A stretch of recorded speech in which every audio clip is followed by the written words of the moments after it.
My biggest question, and I don't understand why no one is pointing fingers at and actually explaining why Barry Kersher cut the deal that he cut.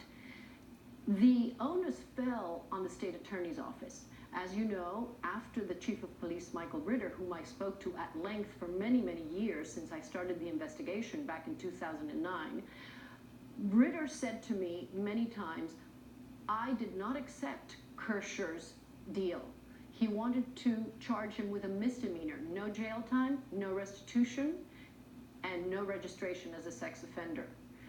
Then he took the case, Ritter takes the case to the feds. The police chief. That's, yes, Michael Ritter, the Palm Beach police chief, takes the case to the feds.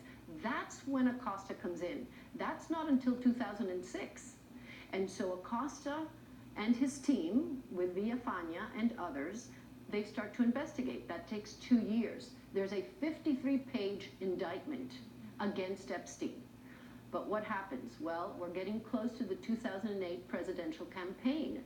Hillary Clinton is the Democratic shoo-in at the time. President Obama was still not at the forefront. And so I believe, given the information that I have and what I've read, that at the very top of the food chain, they did not want to make, as the Attorney General said to me when I interviewed him, Alberto Gonzalez, they did not want to make a political mess.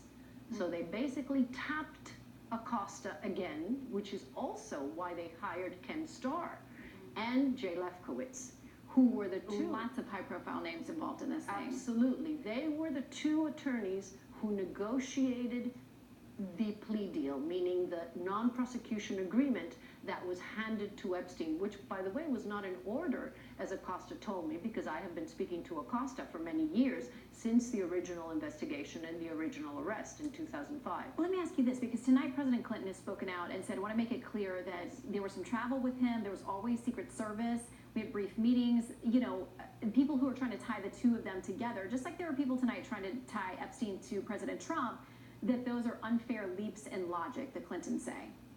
I have read too much information and I have spoken to too many people on the inside. I actually attempted to interview Clinton, but he did not agree to do so.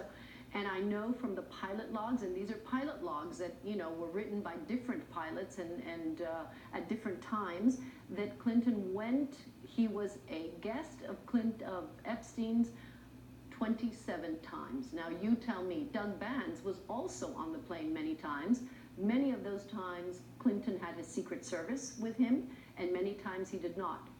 Almost every time that Clinton's name is on the pilot logs, there are underage girls. There are initials, and there are names of many, many girls on that private plane. So you have to ask yourself, and this is what I asked myself, why would anyone, not only a former president, fly on a plane 27 times that did not belong to him? Okay, so the statement from his office, or his spokesman tonight, says he knows nothing about the terrible crimes that Epstein pleaded guilty to in Florida some years ago, or those which he's recently been charged with in New York. He goes on to talk about, he took a total of 4 trips with him.